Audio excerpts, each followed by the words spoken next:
Today we are talking to Thia Belden, illuminator, author, cosmic wisdom and sacred living teacher, oracle reader, and intuitive spiritual counselor. She is a teacher of sacred universal wisdom teachings for personal transformation and has studied with spiritual master teachers from all traditions from around the world. Her book, A Call to Sacred Living, Stepping into Your Divine Power, illustrates sacred perspectives, practices, and processes that help you see life's challenges through the divine lens for personal transformation, so that you can live life in balance, flow, and ease every day. Welcome, Thia Belden. Welcome. Thank you. It's good to be here. It's great to have you here. Usually when we start, we start from the beginning. So give us a little background on you. All right, I will. I am originally, and that's been quite some time ago, born and raised in the Baltimore area of the Mid-Atlantic, and spent quite a bit of time there, but discovered my gypsy nature very early on and have actually lived a number of places, West Coast and the Caribbean and up and down the East Coast. And I've traveled the world a lot. So that's really my origins, I feel like, are pretty global. Yeah, definitely. Talk to me about your education in school and such. Well, I have actually a bit of a diverse undergraduate education. I have a couple of degrees as I bounced around in international relations, and then I have a degree in performance arts and filmmaking, actually. Ended up at CBS in my first career in production work and enjoyed that for a while, but had a little bit of a difficulty with male corporate America.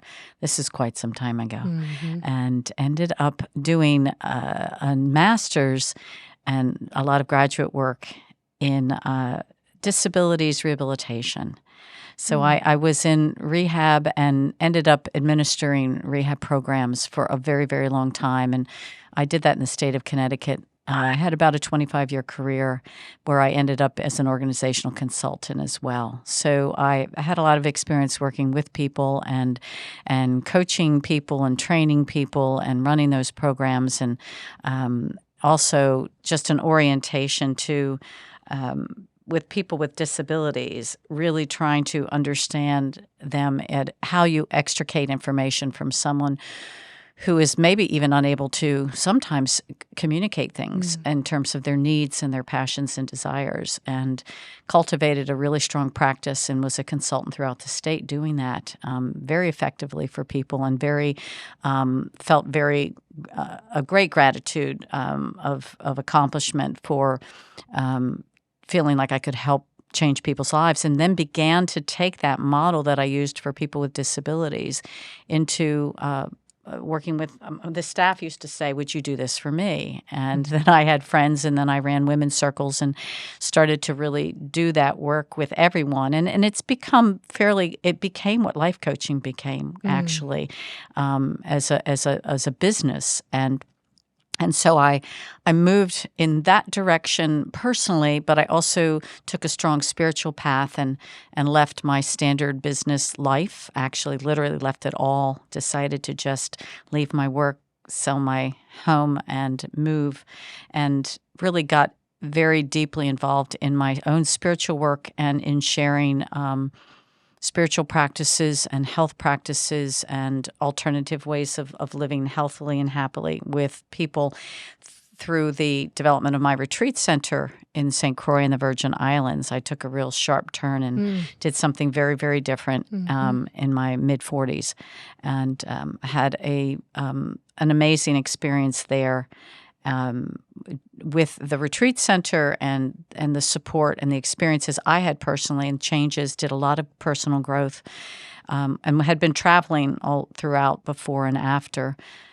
Stayed on the island for a while. Even after I closed my business, I ended up really wanting to work more personally with people than running the business, and most of my time was taken running the business, a pretty large project. and ended up doing individual work.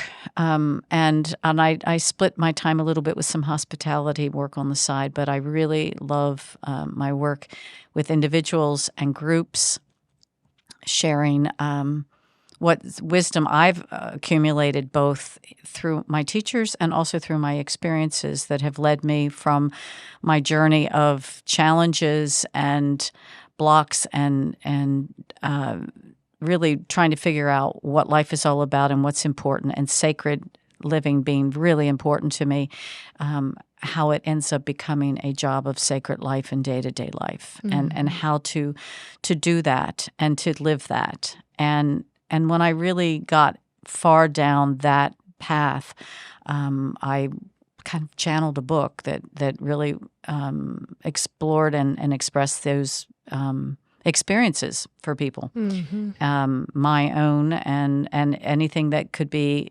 extricated for someone else that would be helpful along the way, just another path. And so that became kind of my full-time last couple of years' work, was to share my book, the teachings through workshops and circle groups, and then express it a lot individually with people in sessions where we work through individual issues, but sacred practices and sacred living becoming kind of the ultimate goal of our individual sessions. Yeah. So let me ask you, Sure.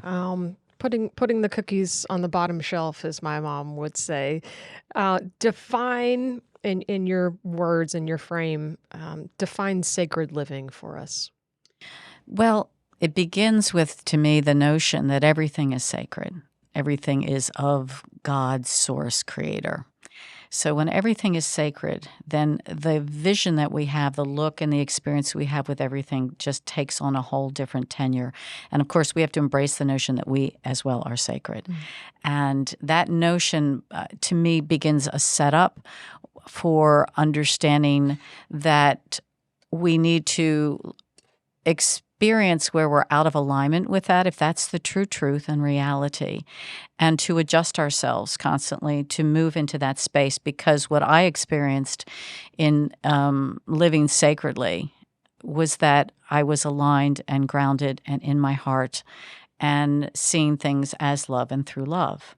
And so if that's what that is, in fact, that by taking that on as a journey every day and every moment as much as one can, you have that much more elevated experience of living what we might call spiritually, but really aligned as your spirit self, through your heart and connected to source, and moving in your day-to-day, whether it's mundane, material, and physical world, bringing that in and being kind of that saying, we are spiritual beings having a human experience, kind of attaining that, and always reframing things back in with the sacred lens of understanding that everything is of source, and that is the true truth, and to pull ourselves back to that space when we know that we aren't there. When we've gone there, we know what that is, and that's easy then as a benchmark for us to reframe when we're not. Right. Is in your work and in your travels, and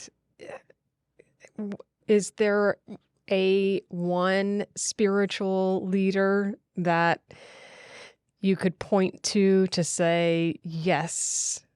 Or is it a culmination of many, many, many?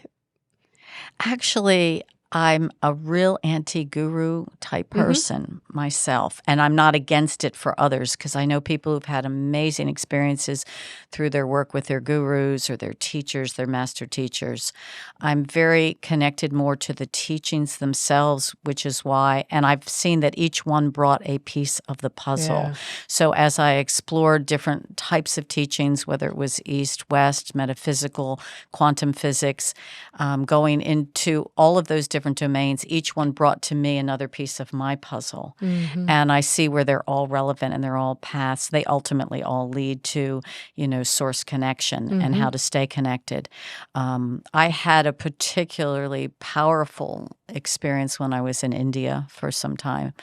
And that was just very personal for me, Yeah. where I had a reconnection in at a certain level. I also had a very powerful experience working with a Native American woman in doing a lot of sacred Native American ceremony for a year. And that was probably the time where I reconnected to more of my nature connection through source. And it was very visceral for me. And being a very mental, intellectual person, it really helped bring me into my body and down into my heart. Yeah. So that path was really very effective for me at that time in that way. And then I think that what ended up happening was I had that very grounding piece, and something about the Eastern practices and my time in India that brought me back up into the heart and something back into a spiritual connection. So it was kind of like a full circle. But each piece was equally valuable for me. And some people stay in specific lineages and make their journey right through there. I'm an eclectic type person, so that's just how it unfolded, kind of based on my personality. Excellent. Thank you. So you mentioned earlier that you've kind of discovered, or at least at this point in your life, that you really enjoy working more one-on-one with people. But I know in previous conversations with you that you certainly don't consider yourself a coach. This is not a coaching experience. This is not a therapist experience. Talk a little bit about that and how in your one-on-one sessions, what can a person expect if they are on a journey to sacred living?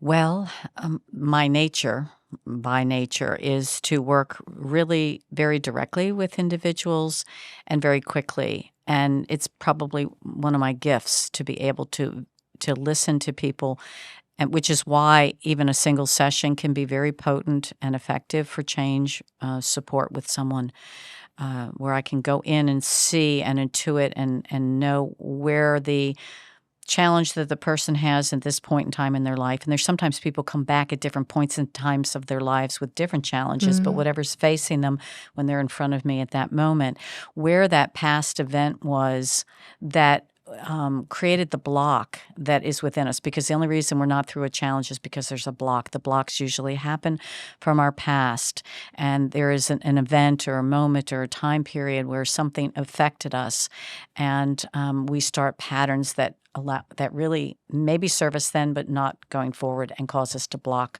a future expanded self.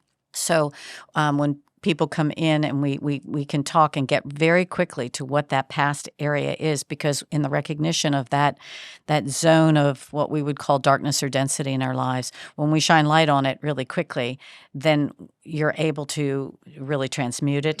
And we work a little bit at what I call kind of softening and getting it all shaken up a bit, so that part of releasing and pre-release work is like you kind of want to get comfortable with letting things go.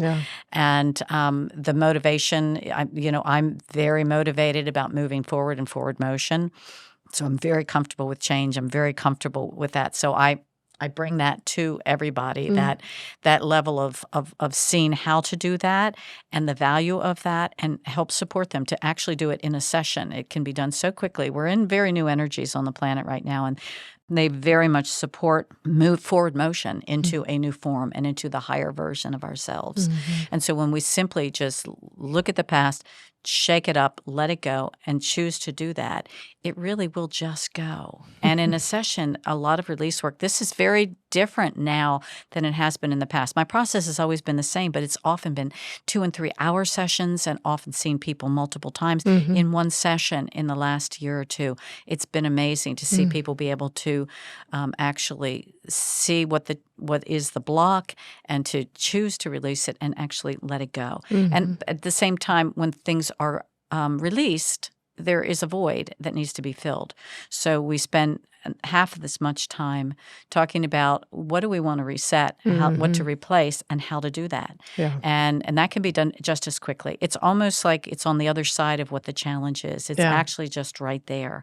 And so you can't see it when you're in the challenge. So once we alleviate that, it's much easier for us both to see that and then to reset that. And then we talk about sacred practices, which are a way to really cultivate and concretize that in your life going forward to make that your new reality and your new experience. Amazing. So describe to me, if you would, your ideal client. Well, I work best with people who are really ready for change in their life, who are really wanting it and ready to do the work, because the only thing I can really do, as they say, is bring the horse to water. Right. And that's an important support piece, because when you're down your rabbit holes of problems, you're in a state of mind and energy frequency that does not literally allow you to see what is going on. And so part of my job is to help get you on that platform of that kind of divine perspective so that we together can then look at all of that. But you have to be willing to look at it. And in order to actually create change at the next level, you have to be willing to let that piece go. And that is healing work. That is what healing is. Healing is to be able to choose to let go what no longer serves you and to begin a new set of patterns that do serve you. And so for people that are really willing and able and wanting to move forward, A, B, really want to let go and with support, because it's not easy to do without that. So understandably, you kind of present that to people initially and they go, and people don't even realize how identified they get with their past, and it becomes part of the dysfunction for all of us. So with the notion, though, that someone says, I'm really ready, when they're really ready to let it go.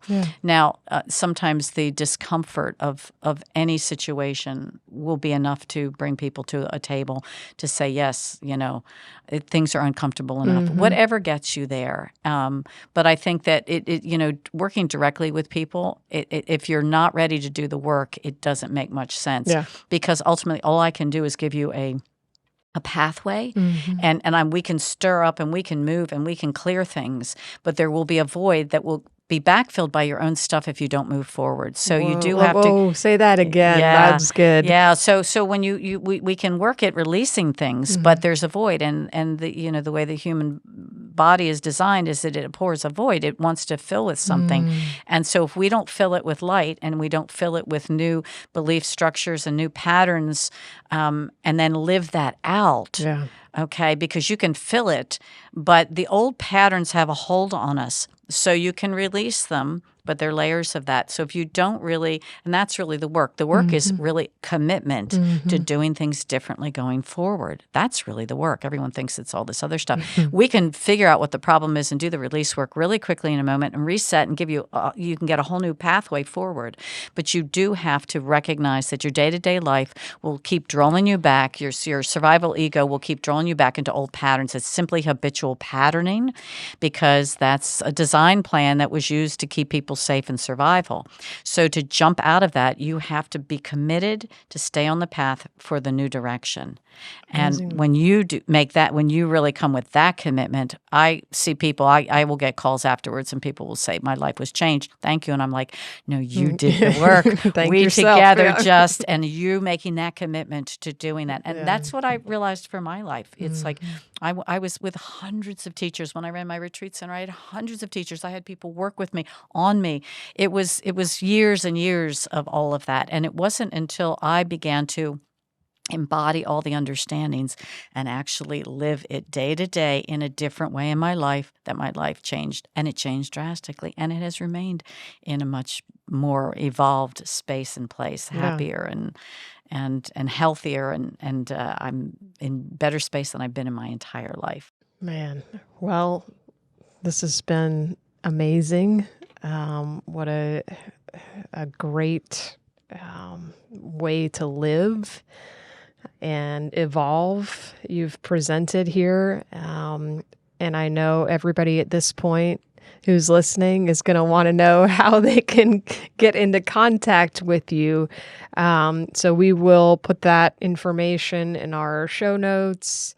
And you can visit thiabelden.com to set an appointment, to call Thea, send an email.